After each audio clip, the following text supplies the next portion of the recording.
I wanted to show you this town because so many people come to Orlando and they're like so tired of having to do the Disney thing or having to do the Universal thing, which is fun.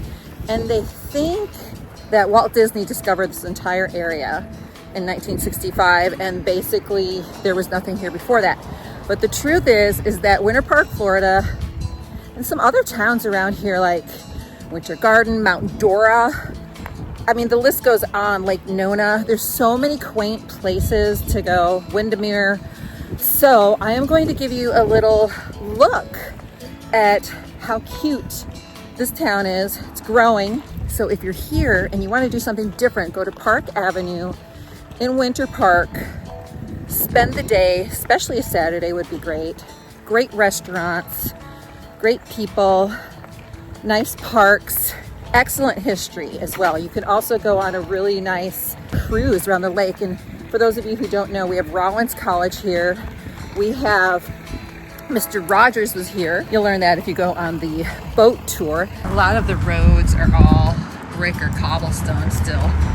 Let's see what we can see regarding Winter Park, Florida today. So the houses sort of range from these old bungalows that they're building up to these massive, gorgeous mansions. Hi, you're a gorgeous kitty. You're a gorgeous kitty. It's not cheap to live in Winter Park. I think I heard the commissioner say that it's like, on average, property is about $400 per square foot. But look, here's just an empty lot. Great building opportunity. And look at how adorable that little house is over there. So every single Saturday for, I think, 36 years, they've had this farmer's market. So let's check it out. And some interesting things to know about Winter Park as of the 2021 census. The population is 29,000, and with the median household income at 88,000 and the median property value around $495,000, pretty high. The employed population of that 30,000 is about 13,000 and the median age is 45.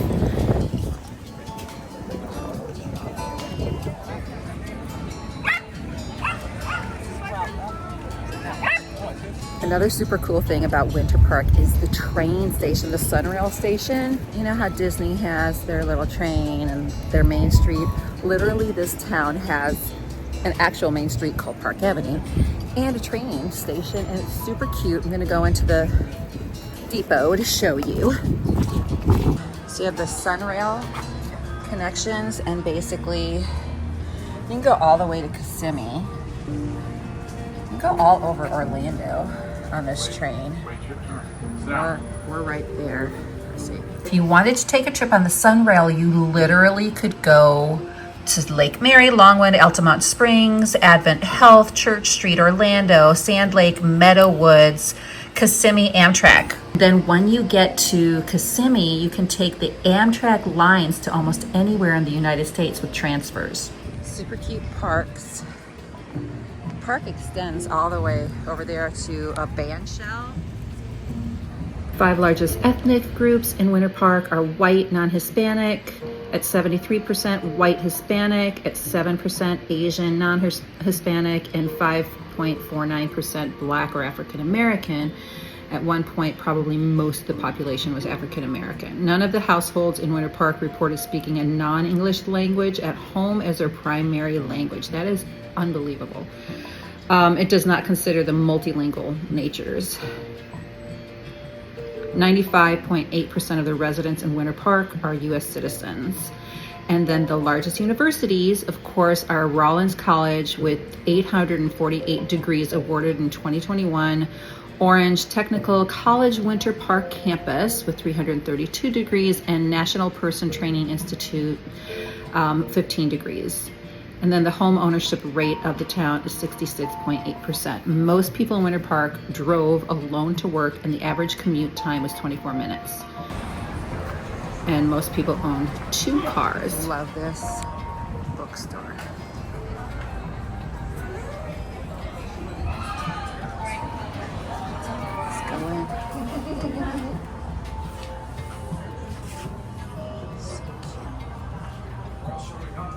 Most people are employed in professional, scientific, and technical services and healthcare. And the largest percentage is that people who are living here are on management positions. Winter Park is the town where the famous Mr. Rogers, also known as Fred Rogers, was an alumnus of Rollins College, and Rollins donated his famous sweater and sneakers to the college and spent his winters in Winter Park. It's known for being the town where he sings "It's a Beautiful Day in the Neighborhood." So your kids don't have to go to Disney. They can come to the Writer's Block bookshop in Winter Park. Look how cute. Something for them to do to de-stress from all the stimulus at the theme parks. Winter Park is famous for its art festivals, especially for its Sidewalk Art Festival, which draws over 250,000 visitors each year. In 1981, there was a Winter Park sinkhole, which nearly swallowed an entire city block, including cars and a house.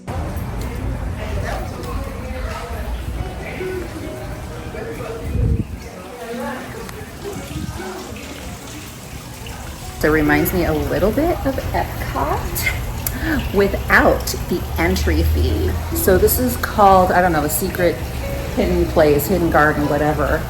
And they have such cute little shops. So if you want to just kind of get off the beaten path, look.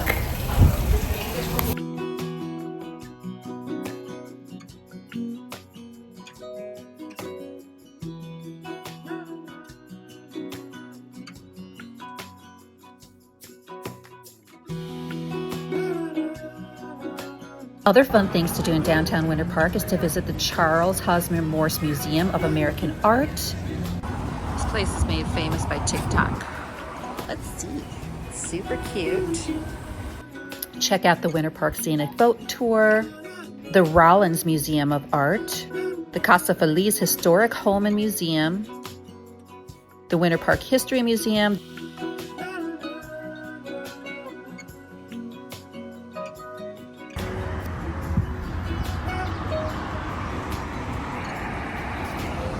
I'm on Interlaken now. Look at the tree behind me and by that house. Now these houses are pretty historic. Obviously many of them have been redone. So you get these major, beautiful trees and you get to kind of look at these historic homes. Again, Winter Park was founded in the late 1800s and is just gorgeous. I mean, you have those little bungalows, but you also have massive, massive, gorgeous homes here too. Look at that tree. Just look. So beautiful.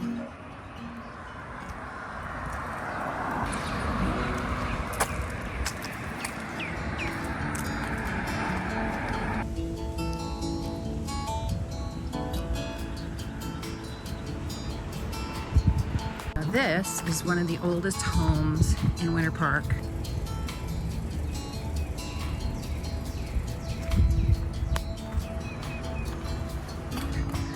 I think it's a museum now, but look at the yard. So gorgeous. So pretty.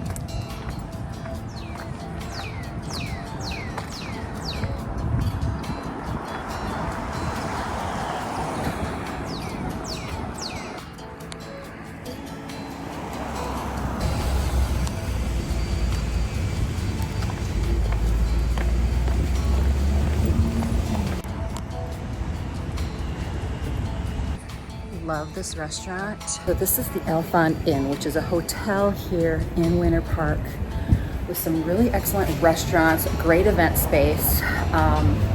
Also, if you just want to go to lunch and you don't want to be on Park Avenue, or you want to go to lunch and you want to hang out in the bar, or you want a bathroom break, or you want to stay here, they have a pool, everything, and it's just down from Rollins. Check out the Elfond Inn. I've been here for parties, for weddings. Food is excellent. I'm going to show you what's inside. Other interesting facts about Winter Park and its history. 1889, President Grover Cleveland visited Winter Park and stayed at the Seminole Hotel. In 1890, President Benjamin Harrison and his wife also stayed at the Seminole, coming to town on a private railroad car. In 1903, animals are doing a lot of damage, so 5-day permits are issued to kill squirrels and destructive birds. Permission is granted to also kill alligators in the town lakes. Another ordinance that levies a $25 fine and a 25 days of hard labor for persons found guilty of playing games on Sunday. And at the same time, the sale of intoxicating liquors is prohibited, except by a doctor's prescription. In 1895, a policeman is hired to patrol the groves within town limits to prevent the theft of fruit, and he's paid $35 a month. In 1900, they form a volunteer fire department with 6 fire extinguishers placed around the town.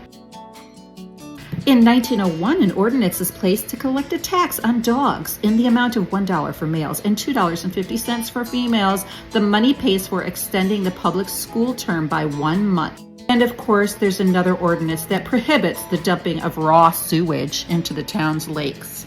I think they consider the Alphon like a boutique hotel. They have like about, I don't know, 100 rooms, something like that. But look how cute it is. Tons of super cute churches. Really cute. And then that is the Women's Club of Winter Park. One of my favorite places. Rollins College down there. There's a track meet. Founded in 1915. Donated by Helen Morse, who was the club's first president. Philanthropist Charles Morse, that's the wife. They held their first meeting in 1921. They fought for suffrage and the right to vote.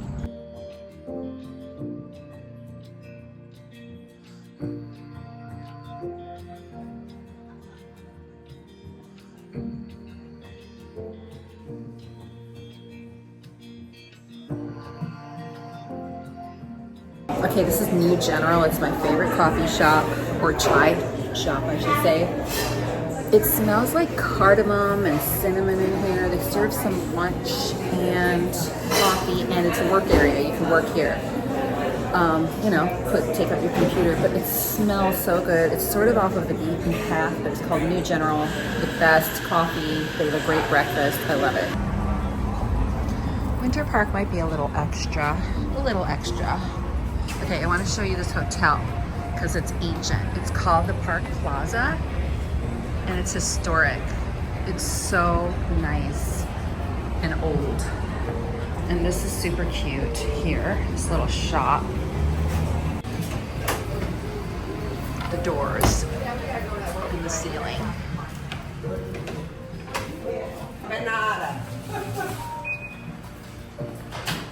This is the concierge desk.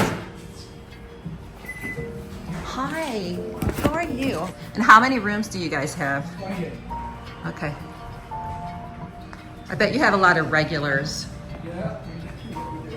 Is this one of those old elevators that you have to like? It's about 50 years old. Oh, okay, it's not that old. Yeah, it's not old. Thank you so much. This is the Park Plaza in Winter Park. It is 102 years old and it's absolutely gorgeous. I think he said there's about 28 rooms. Highly would recommend it. There's little balconies out there and you're right downtown on Park Avenue. So if you're a history buff, like most of you are that are watching my channel, you want to stay here. It's unique, different, and just you'll get the history feel and the history vibe. It's so beautiful and well kept. I will say that Winter Park is very proud of its history. So there is a historic or historical society or a museum. Let's say you're at Disney, you're a little bit tired of it, or you're just in Central Florida and you're like, what do I do? Really consider Winter Park because it's so fun for all ages. Like the kids will love it. Your teenagers will absolutely love it. And you're gonna love it. Chartered in 1887 and originally developed as a winter resort for wealthy northerners seeking refuge from the harsh winters. And the city was originally named Lakeview because of the lakes in 1858, and then it was renamed Osceola in 1870. And then, of course, in 1887, Loring Chase and Oliver Chapman, who were the founders, decided to call it Winter Park, and that has stuck ever since. Okay, so there's a whole area called Hannibal Square. And the history, I will have to fill you in a little bit more, but was that it was very African American because people working the trails and then all along here lived in Winter Park first. So Hannibal Square is sort of to honor that history. And it's honestly my favorite area in the Winter Park area is Hannibal Square, because they have really great restaurants, some coffee shops. It's a little bit off of even the Park Avenue beaten path, you know, and super, super cute. Interesting about Hannibal Square, in 1893, the residents circulated a petition seeking to change the town limits, cutting out the predominantly black Hannibal Square area. Influential residents led by William Comstock failed to persuade the town council, but managed to get the legislature to go along with the plan. Much of the west side is de-annexed from the city until a new charter was adopted in 1925. In 1908, a boy is employed for $10 per month to keep cows off of the street during daylight hours. And then there's a snake hunting party of college boys, and they see 40 snakes and kill 25, including a large cottonmouth. It says thrifty colored residents live in a detached settlement and have their own church and school, 1882. And then with the help of C.C. Cuss Henderson, the African-American editor of Winter Park Advocate newspaper, was published in Hannibal Square. Black residents were instrumental in the 1887 incorporation of the city of Winter Park. Two Hannibal Square residents, Walter Simpson and Frank R. Israel, were elected aldermen in the city's first election. They were just two among many black pioneers in the Winter Park area during the 19th and 20th century. The Florida State Population Census of 1884, this was it, a handful of people. So I think this is the same thing. In memory of the African-American Hannibal Square residents who had gone before us, and to the generations that will follow, thank you for preserving community Hannibal Square that helped the city of Winter Park become the city of homes. There is a line written in history commemorating the many contributions that African Americans have made in the Winter Park community. One of the ways that Black history has been preserved is through storytelling. Hannibal Square is no exception. From one generation to another, grandparents and great-grandparents who lived in the West Winter Park community refused to allow the threads that make up the Hannibal Square tapestry to be worn away. These storytellers, past and present, are helping to pass on Hannibal Square rich history. So that's a little tour of Winter Park, Florida. What I didn't show you is the boat tour on the lake, so check that out too. Check out the museum, and you'll have a great and blessed day, and it'll be fun, and you'll get your steps in. Go to exit 87 off of I-4, Fairbanks, take a right, head down to Park Avenue, take a left, drive around, walk around, just park and walk. So you are watching Hot for History. I am Deanna, where I give you royal news and history that I bet your history teacher would never dare to teach you.